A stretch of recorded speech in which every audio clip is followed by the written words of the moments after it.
Hello and welcome to Grody and Unprofessional. My name is Justin McMenamy, and my mission is to share both profitable and painful leadership lessons I have acquired over a 20-year career as a misfit in corporate America. In this episode, we discuss common building materials used in corporate silo manufacturing, as well as the importance of timely meeting attendance when expecting a promotion.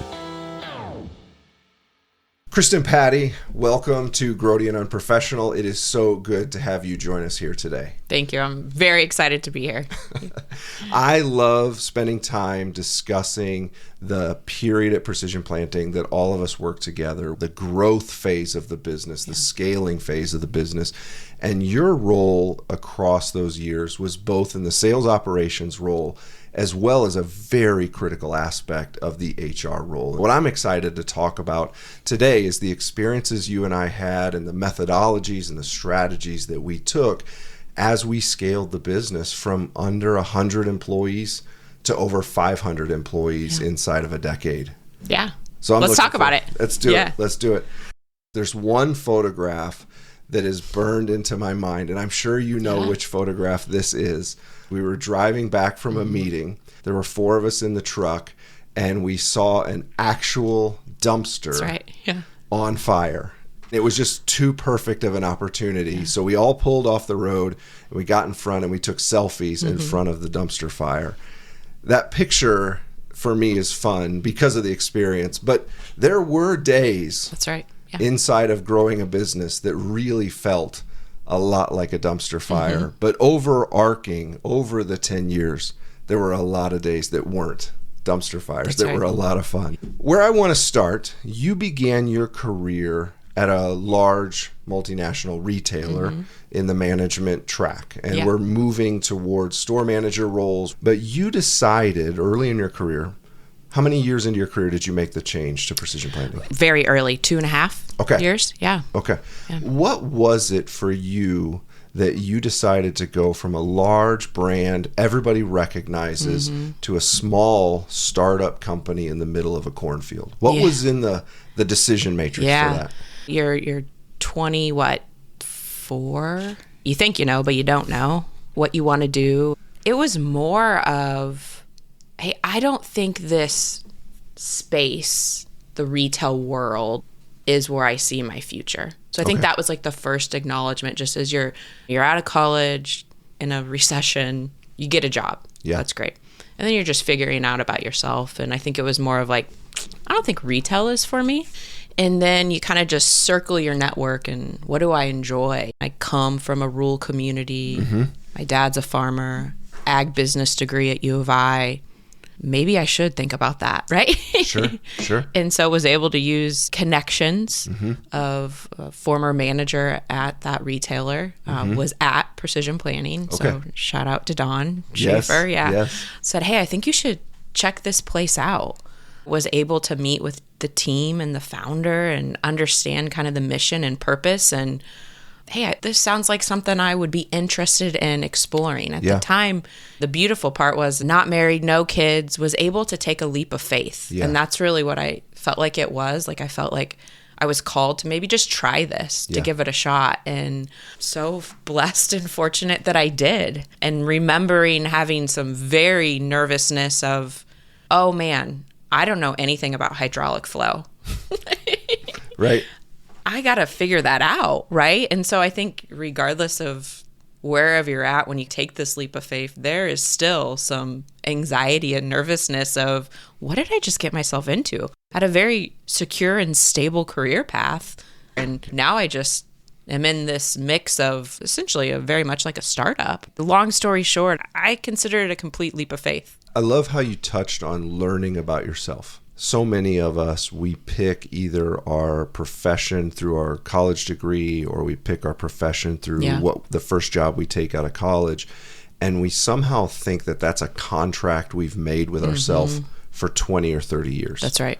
It's great to start the trajectory. It's great to take the next step. But I think it's important to remember you're learning about yourself in the process. Yeah. And it's not to your shame 2 years into a role to say, I've learned about what I enjoy. I learned about what I'm gifted at. I've learned about what gives me energy. And then looking for roles either within the company or outside of the company that fit that new you. Yeah. Not that it's a new you, but that you've discovered. It's an evolved, yeah. There's also the other extreme where you have one bad day, 2 weeks in, and you quit. That's not right. We don't go that direction necessarily. Yeah. I mean, we all have those moments, right? Exactly. But you got to persevere. Exactly. The other thing that I think about young adults out of college, you just need to take the next right step. Yeah. And find a place where you can really get great feedback about yourself as you're getting into the workforce is so instrumental in the rest of your career. And that's where I was really thankful about this retailer. While it felt like you were getting put through the ringer, you were getting tons of feedback about your style, your communication, your leadership, how you can get better. And that was extremely pivotal just then going into a startup. Like I kind of already knew myself to a certain degree. Yeah, that's really good because that was where I was going to go is what can people do early in their career to learn about themselves faster? And what you highlight is get into an environment, get under a leader that you're getting good, genuine, actionable feedback. That's right. When you're young and you don't really even know who you are, you think you do, but you don't.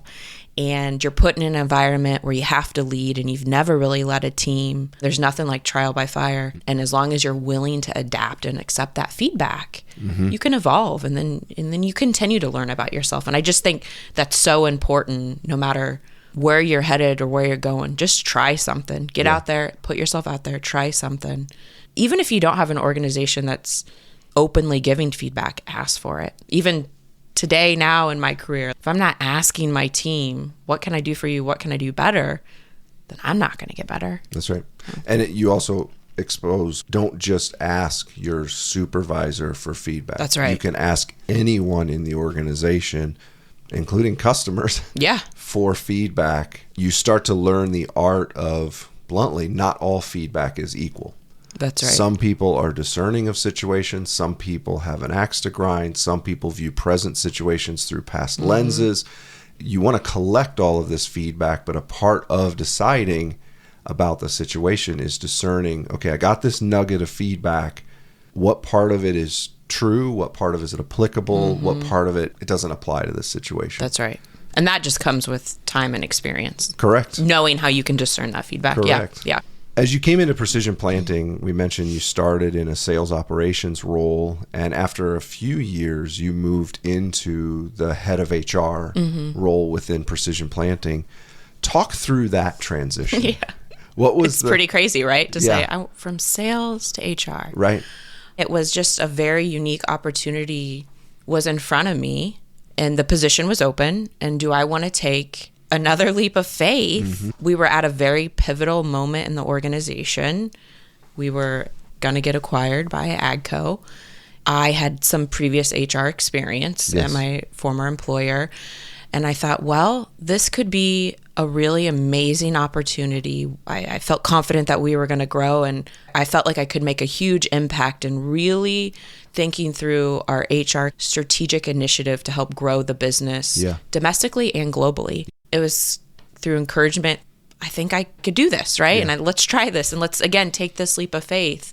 Honestly, because of the passion and love for the business and the people, I was excited to help in any way that I could. Yeah. Were there aspects specifically about HR that you were drawn to?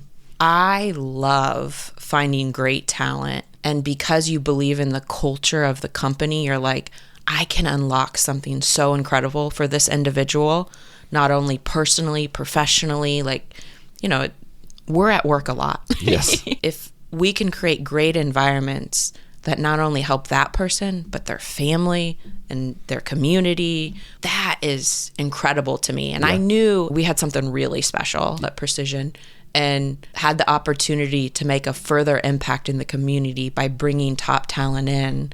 I loved that. By having you in that role, a missional person, you weren't just doing transactions with hiring people or going through difficult conversations. You were trying to essentially sell the mission to new employees, to applicants.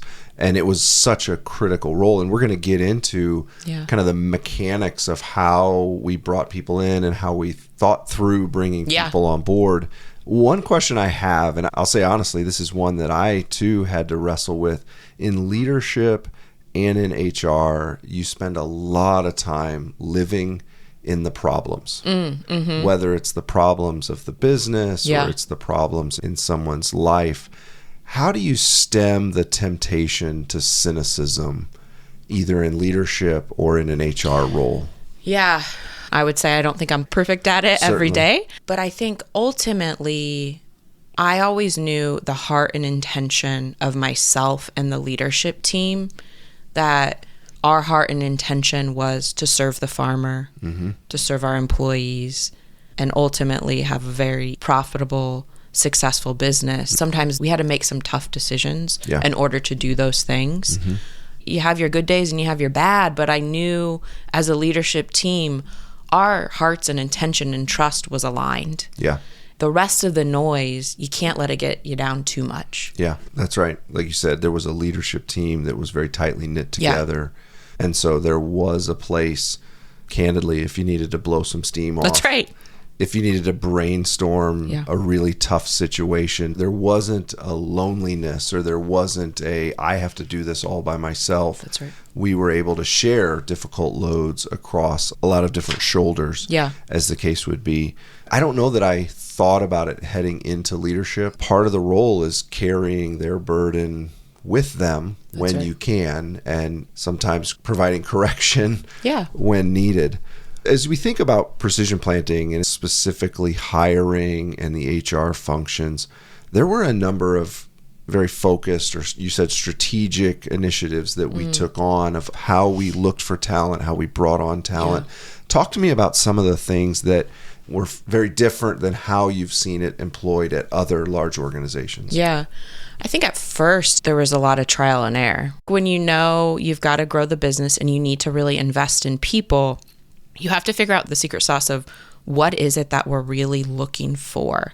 This business is very different, and you got to find people that are wanting to think differently, to challenge status quo. And so that took some trial and error of how do we want to interview and what attributes are we really looking for that could excel in this environment. Yes. Through tons of discussion and quite a few different interviews and panels, there was really 3 pillars that we felt like if a candidate hits these 3 things, I think they're going to work here. Yeah. Maybe not in the role we initially put them in, but we're going to find the right role for them.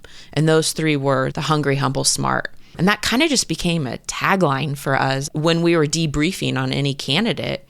Did they hit these? And we're not going to waver. There are no exceptions. Right. They could be the most brilliant person there is, but if they're not humble, it won't work. Yeah. We use the phrase, it came from No Rules, Reed Hastings, no brilliant jerks. Brilliant jerk, right? Right. Exactly. This brilliant person at winter conference is going to have to take the trash out because that's just what we do. Or we pick up the chairs. We don't have a service that does that for us. When it's time to clean up the auditorium, there's a calendar invite and everyone comes down and all the chairs go out. Yeah. And the team does that. The other thing that I think that helped was, let's say when we recognized someone wasn't working or wasn't the right fit, I would a lot of times go back to that manager. Let's talk about that process. What did we miss? How do we get that in the interview process now so we don't miss that again? Yes. I think that was a key step, the feedback and going back to how I get better. We have to admit when we maybe messed up. That's right. The other thing that I think during the interview process really helped, I like to call it audition for the position. And that varied depending on department, right? The sales team, we're going to give you a product and you're going to pitch it to us, but it's not a product in agriculture. Yep. We want to see how do they approach the market. In R&D, there was very meticulous process, whether it be software or mechanical product support. You're going to troubleshoot a broken toy for us. That really helped also the candidates understand what kind of place this is. Yeah, that's great. We definitely focused on picking the person versus picking the resume. That's right. There's so many resumes out there that look gleaming, but that individual comes in and their perspective on who they are, their perspective on who the company is, their perspective on who the customer is. Those were the things that we were more interested in than for how many years had you been at certain places. Yeah. The other one that you touched on is conversation around why certain employees either choose to leave or are separated from the organization. Transparent, candid, and even humble and hard conversations inside of the leadership team around, as you said, what did we miss? Yeah.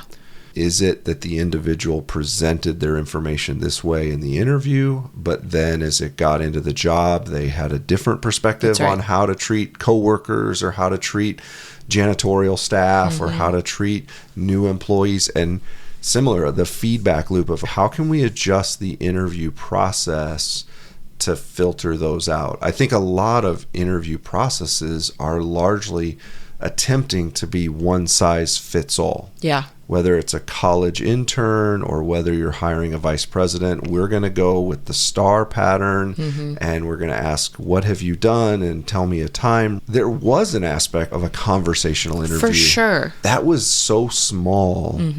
This might be a little bit edgy to say, but I think a lot of organizations, roles like HR is managing to zero risk. Absolute zero risk. We have the one approved interview method.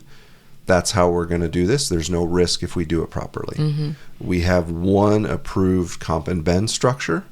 There's no risk if we do it this way. Yeah. So that's what we're going to do. And so it becomes extremely formulaic across all departments, across all tenures, and across all processes. That was one part that I do think was very unique.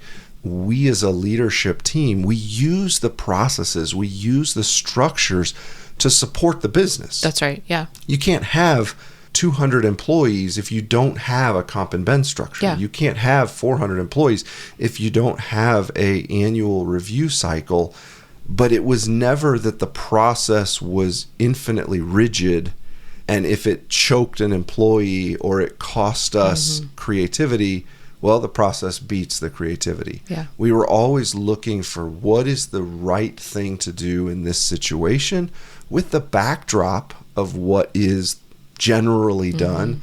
But in this situation, whether it be in a hiring or whether it be in a difficult conversation, what is the most caring thing for the employee, for the business, and for the customer in the uniqueness of this situation? Yeah. The process and procedure is great, so we make sure and check ourselves that we're fair and consistent, right? Yeah.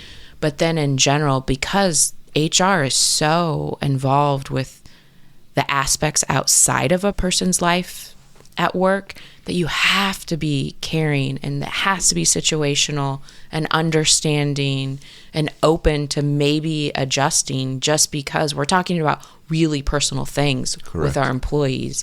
And if we don't show the care for them individually, they are just going to feel like a number, part of that process. Yeah. And I think the team just does such a great job of continuing to do that, has done that, and making sure we don't change that. Yeah, absolutely. As an employee comes into work, they're bringing all of their life aspects with them, and it has to be a conversation. You can't just rote and blindly apply the process. One of the things that I observed in leadership, it's not just the employee that's going through the difficult season that is discerning how HR policy is applied at the company. It's all of their friends, it's all of their coworkers, it's the rest of the company. There were seasons where, whether taking a very long grace position or taking that hard decision with an employee ultimately to separate, the rest of the organization is observing those decisions and discerning, is this an organization that cares for people? Is this an organization that cares for the customer? Or is this an organization that just prioritizes profit over everything else? It was very interesting to see how man, if you just blindly apply that policy over and over again, it's not just the affected employee of that policy that observes that this organization treats employees as numbers. It's the rest of the company observes that this is an organization that treats people as numbers. One of the things that I think if we created a headline of the last 10 years at Precision Planting, one of them would be bringing on 400 or 500 employees in, I mean, you would know the number. It's got to be more than 15 countries across the globe. Every company, every single company says, we want to grow while maintaining our culture. And every company has a different culture, but they desire to maintain their culture. What advice would you give to someone that is looking to expand their company, but is concerned about losing their culture or losing their uniqueness? Yeah. What a challenge. Culture is the foundation to any business, really. That's the people and the environment that you create for them. Regardless of the size, it goes back to hiring the right people. If you waver on the hungry, humble, smart, it's eventually going to impede on your culture. So it's hiring the right people as you grow and making the right decisions if you've hired someone wrong and acting quickly. I always said to the team, fire fast, hire slow. That's important. If you've made a wrong decision, you need to cut quickly for that individual as well. As you grow, a lot of times silos can come and channels aren't clear. And I found that as long as you have clear and open channels and trust, you can continue to grow and still keep that culture. But it's really hard. I mean, it's not like there's like a secret sauce or message. Your leaders have to trust each other. Yes. They have to trust the team. You're going to falter. You're going to make some mistakes, and you got to be okay with that. And I would even say, talk about the mistakes. 100%. Don't let them just fall off the side of the road. Don't let them just fall into history. Talk about those mistakes. Now, do it in the appropriate time. Do it in the appropriate environment.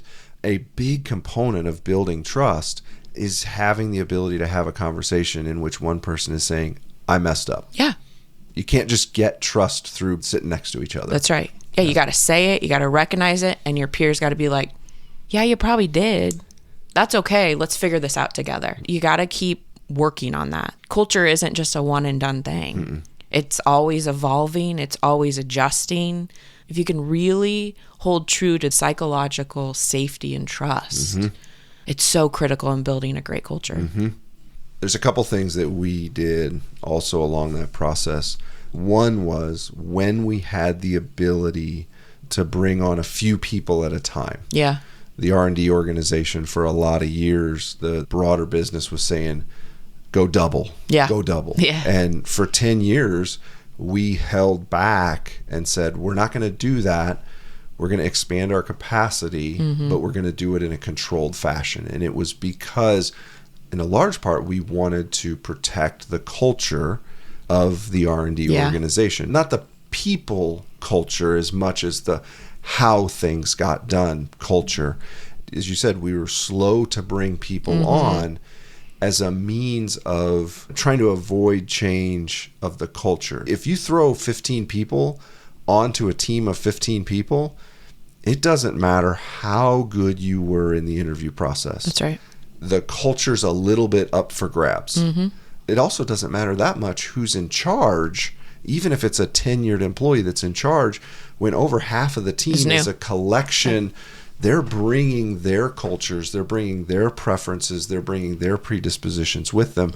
It wasn't to say that we were trying to create a monolithic employee. We weren't trying to create employees that were exact photocopies, but we wanted people to learn the norms of high ownership, the norms of admitting when you make a mistake, the norms of communicating, making sure nobody's getting surprised. And it was easiest to do that through experience rather than through a binder with bullet points. It takes time to accumulate those experiences.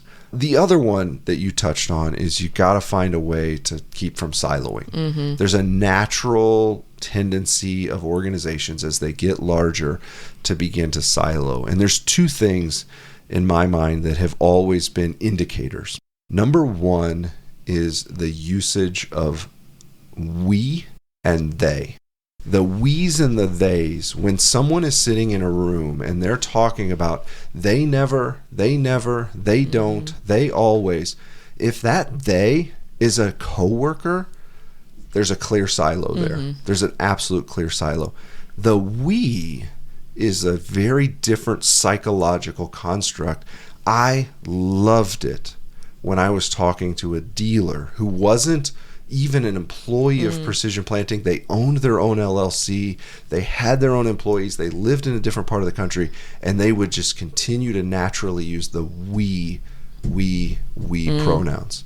To them, there was no silo. That's right. There was no barrier. There was no wall. And to that end, there's a phrase that we used over and over again, which is information flows most rapidly and efficiently along relationship lines. And it was about looking for opportunities to create relationships. Not just in the sense of a summer picnic with a cornhole tournament. That's right. But in the act of business, in the act of serving the customer. How can we get everyone on the same team?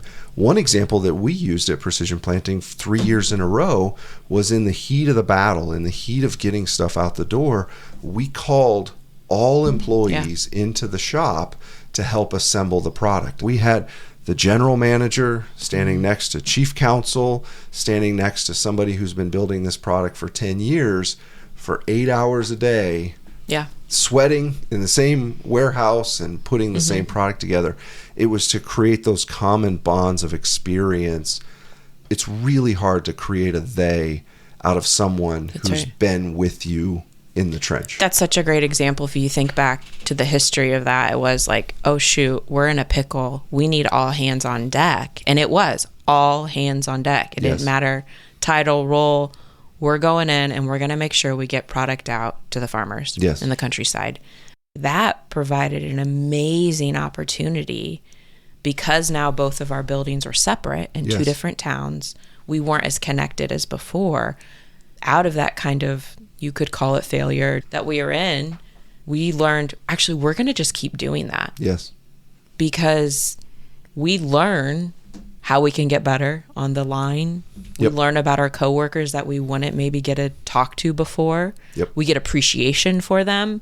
And so that's kind of created this really great instance now every year where we have a schedule and employees go and help and how can they get better and learn from each other and show appreciation. A bad thing turned into a good thing for us. There's so many places that focus intently on the how do we create employee interactions. That's not wrong to have picnics. It's not wrong to have barbecues. It's not wrong to have Christmas parties. It's nice to do. Yeah. I just found that so much more relationship and communication was built when you worked with the person in their environment. So we would have engineers riding with salespeople. We would have product support people working with engineering. It wasn't that you could stop the business for 2 weeks and have everybody work with everybody, but in the natural arc of the business, just looking for every opportunity to cross-pollinate the departments. You can't measure it, but the metric was how many people are using the word we. How many we's are there in these conversations versus they? They often say that a culture is defined by the behaviors that are left alone or the behaviors that are tolerated. There were multiple scenarios where I would stop a meeting and say, hey, there's a lot of theys happening right now. Not that I was trying to embarrass or call out a single individual, but it's a mental trigger to say, man, I am treating that person as if there's a wall between us. I am treating that person as if their job is way easier than mine and they're not doing it, so they're the guilty party. The other part that you touched on is a lot of organizations, when things go sideways, the first thing they do is sit around the table to decide who's to blame versus sitting around the table and figuring out how do we fix the situation. Solve it? That's right. How do we get out? When we get out, we need to come back around and have a discussion so that we can get better next time. It's not about pointing fingers. It wasn't about laying blame in those scenarios. I want to transition for a moment because you spent a lot of time coaching leaders in hard conversations, in corrective conversations. What advice would you give to a young leader? Maybe they just started in leadership. They have an employee on their team that is a negative Nelly, is not being a contributing member to the team. And they come to you in HR and they say, Kristen, I've got a team member. They're not on board. They're dragging us down. What do I need to do? Yeah. When I first think about any of those conversations, a lot of times I like the manager to just pause and have a human conversation with the individual, especially if it's someone that, like, man, their behavior isn't right. They're not bought in. They are negative all the time. There's a very engaging way to put that person of like, hey, are you okay? Right. Whether this is how they always are or maybe it's new behavior. Either way, are you okay is a really good way to show the person that you do care, because you should, right? And kind of puts them off the defensive. So you can have an open conversation. And if they say, yeah, what's your problem? That sets one path. That sets one path, right? Or, no, I'm not. XYZ is going on. And then that just opens up the caring part. I always try to start there and then kind of coach along with the manager. And a lot of times, depending on the individual, it's not just one conversation. Certainly. Because I think the most common conversation you have with a manager is, this person's not being good. Can we fire them? Exactly. That's the opening. HR, can you take care of this for me? Yeah. The answer is no. We need to have a longer conversation. My experience is that over half of the time, the answer to the question of, are you okay, is a really hard and heartbreaking conversation. That's right.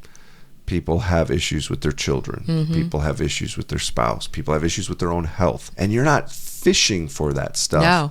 But sometimes in that person's life, that leader asking that question might be the first person. The only person. That's right. Or the only person absolutely. To ask that question.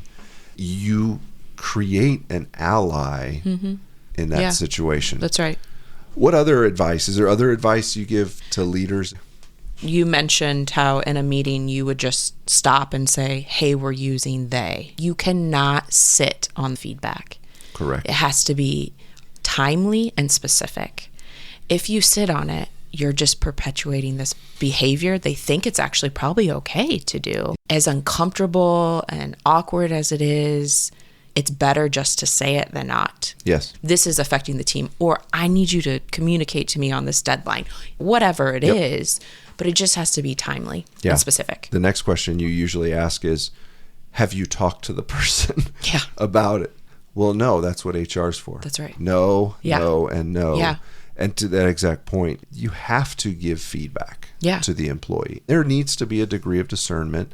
Do you give the first feedback in front of the entire division? Right. Or do you take the person aside and give the first feedback? I would lean towards taking them aside the first time and talking to them about it.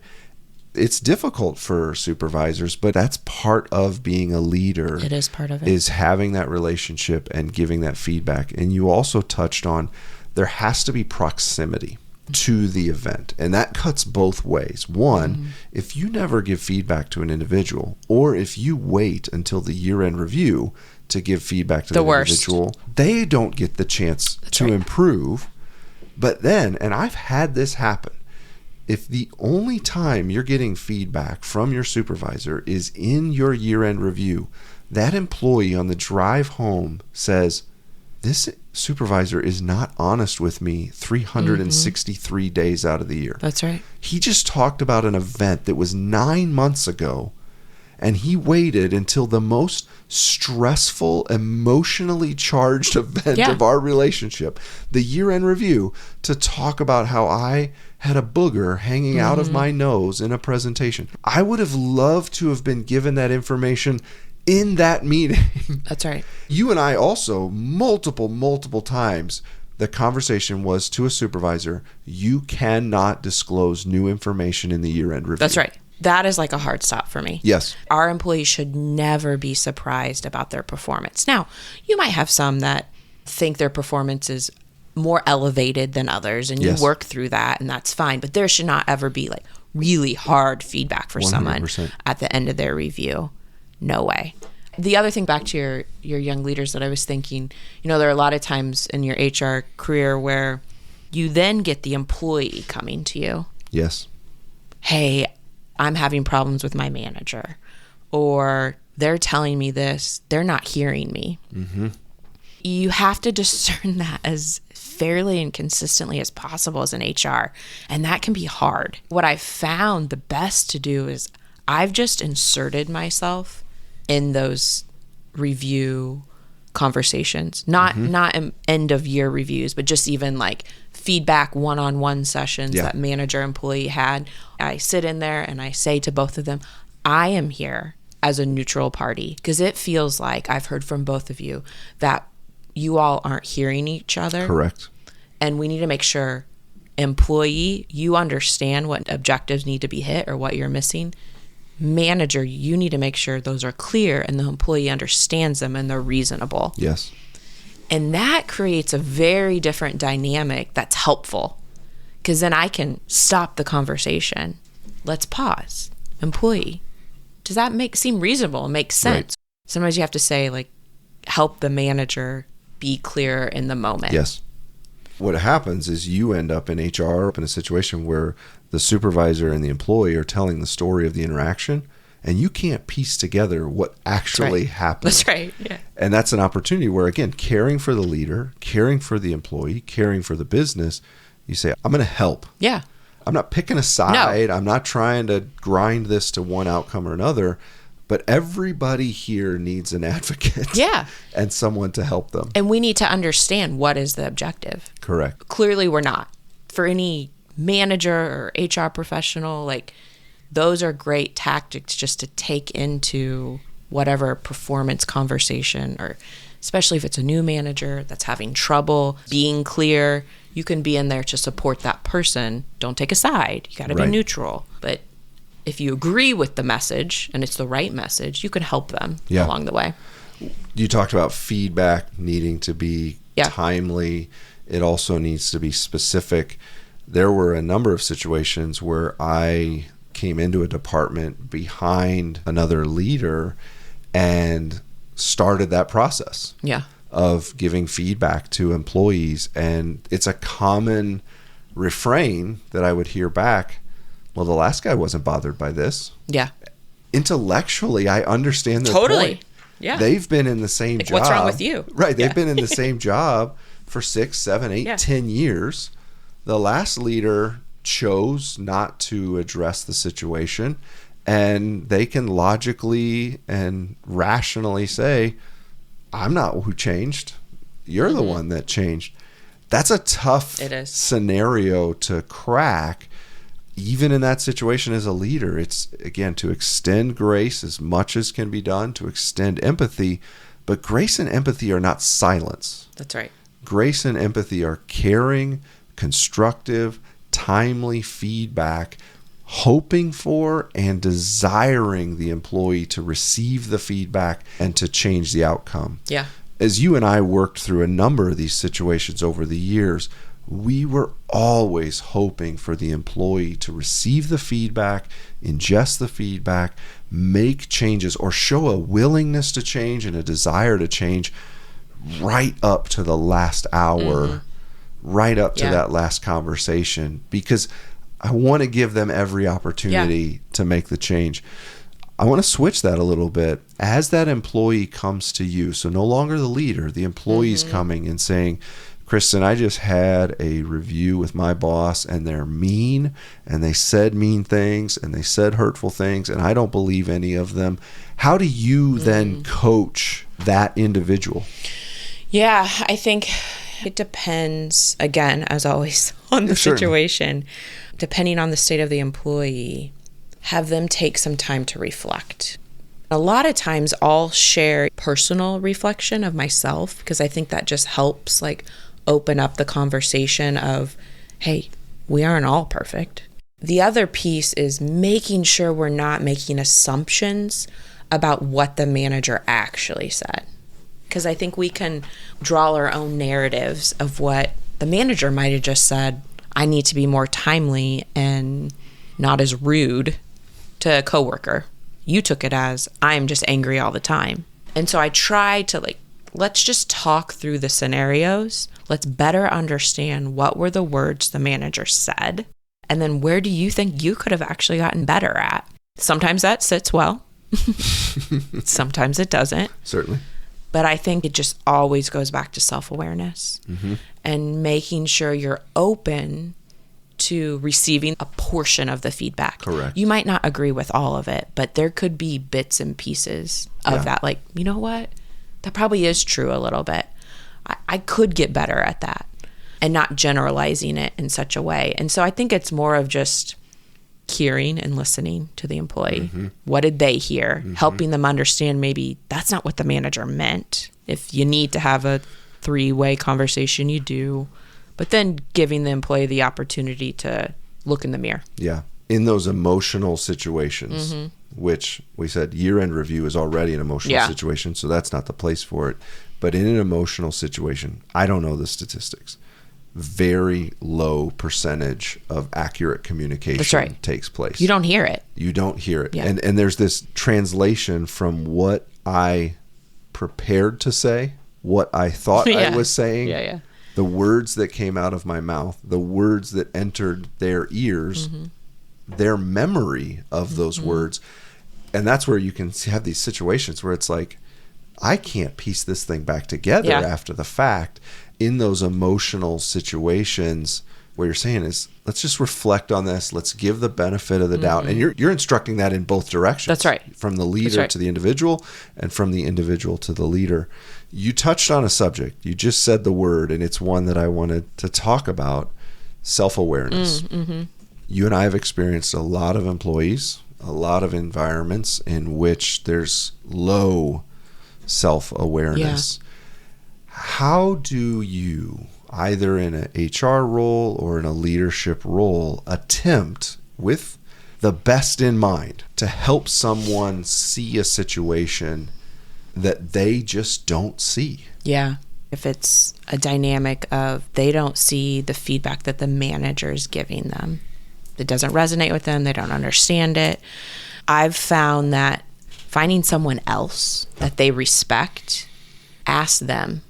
And you hope, this is the piece that can get complicated, right? You hope you've created a safe environment, a safe culture where that mentor, coworker, friend feels empowered enough to be open and honest with that individual. Yeah. Sometimes it doesn't work. It can backfire on you. And it has on me, right? And you got to think, okay, that didn't work. Didn't see that one coming. What's next on the drawing board? Right. Sometimes it just doesn't work. Sometimes the person isn't ready to receive the feedback because they aren't self-aware enough. And you can't just push it. You got to just let it lie. Now, again, that's on a scale of how detrimental are we talking to the organization, right? Are we saying like someone just disagrees with the situation, or someone was completely insubordinate or something like that? Of course. Then you would have to take different actions, right? Yeah, absolutely. As a leader, I'm always wrestling with what is the degree of directness. Some individuals that you just whiff at an issue and they crumble, they collapse. That's right. And there's other individuals where you could put a billboard in Times Square with a video of them doing it, and they would say, that's not me. And I see it in parenting as well. Sure, yeah. Oh, yeah. It shows up everywhere. I think every leader has a natural first step of how direct am I going to be. I think there are leaders where you're coaching them to be less direct on the first step, and there's other leaders you're coaching to be more direct in that first step. As I'm talking to a leader and they're saying they don't agree with me, or the employee's saying this isn't real, I'm not seeing this, you have that thought of, okay, how direct are we being in this situation? How direct and how timely are we being in this situation? Another scenario that we've played out, and again, this would fall into the developmental phase. This is not the egregious things, but just developmental things where I, as a director, or I as in the HR mindset, am wondering, like, is this preference or is this principle? Yeah. Are we really at odds over this, or is it just that somebody has a background or an experience that's triggered by this activity? One thing we've done in the past where it's available is we'll actually switch supervisors where the individual can largely stay in the same function, but they'll move to a different supervisor. Now, we don't do that with the, hey, individual contributor, that's a bad supervisor, and so we're going to give you a good supervisor. Zero. We don't do that in the sense of looking at the supervisor and say, well, that's a bad employee, so we're going to get him off your plate. You do it with full transparency. You say, hey, we're not sure if this is principle or preference, so we're going to run an experiment and we're going to move to another supervisor.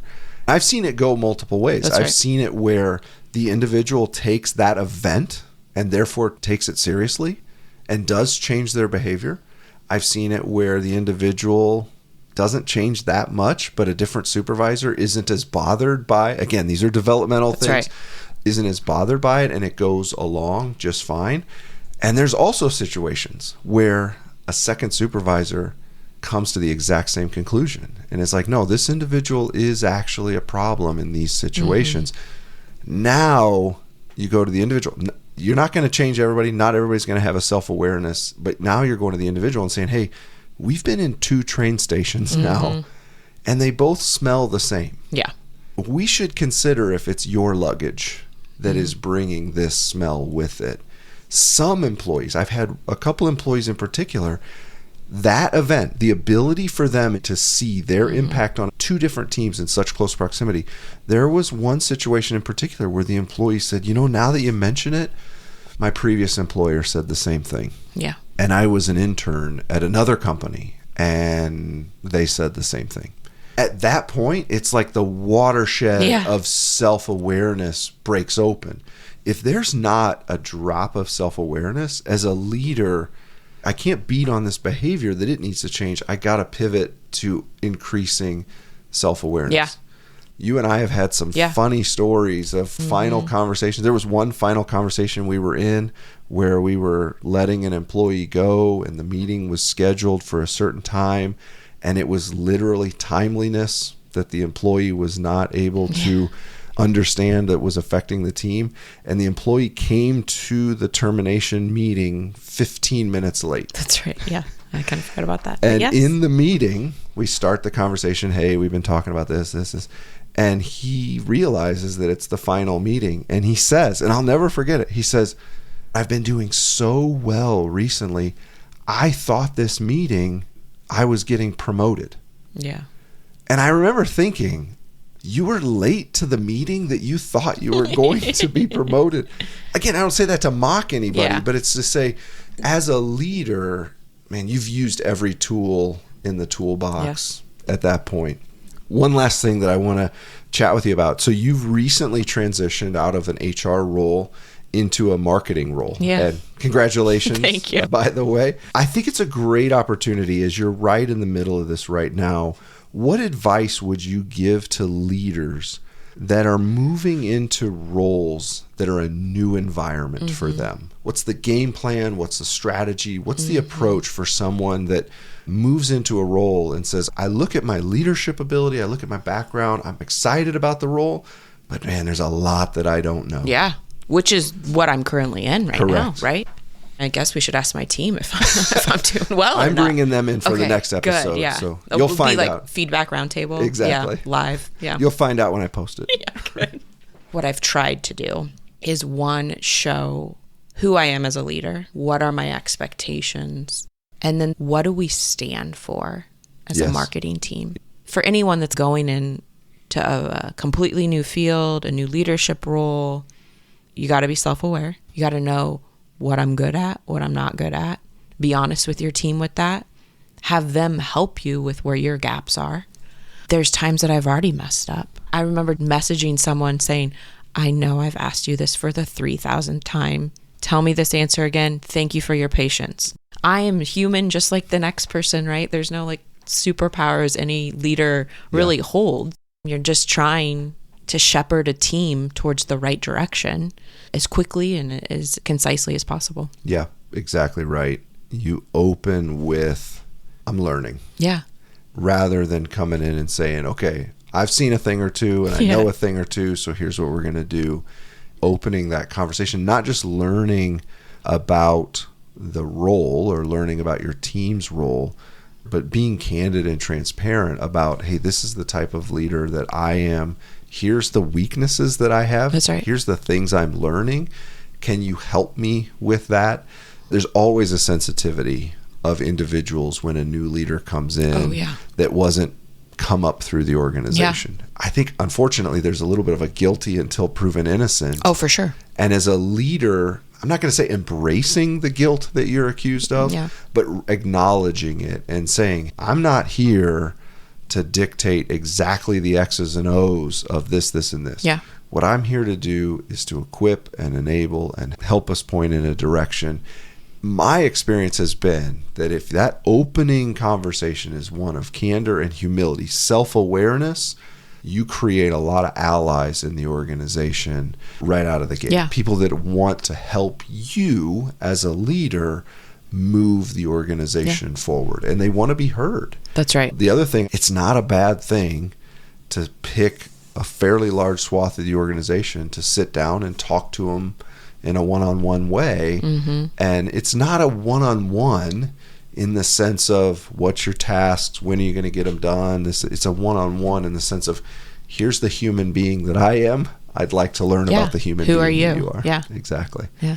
Exactly. Kristen, it is so good to see you, and same. so good to spend time talking about our time together at Precision Planting, our focus on caring for the customer, caring for the employee, and caring for the business. As you said multiple times throughout the conversation, there's no broad brush that you can just apply to every situation, but it's trying to take those missions and apply them into the situations as they emerge. Well, thanks for having me. It's been a fun afternoon. Absolutely. Yeah. Thanks so much. For those that wish to share praise, feedback, accolades, or large sums of money, you can reach me at justin@grody.io. For those with complaints, concerns, frustrations, or accusations, or those that simply wish to accuse me of being a mush-mouth flub dub, I can be reached via aerial advertising banner. And be sure to ask for the night flight discount. Thanks for your time. Let's do this again soon.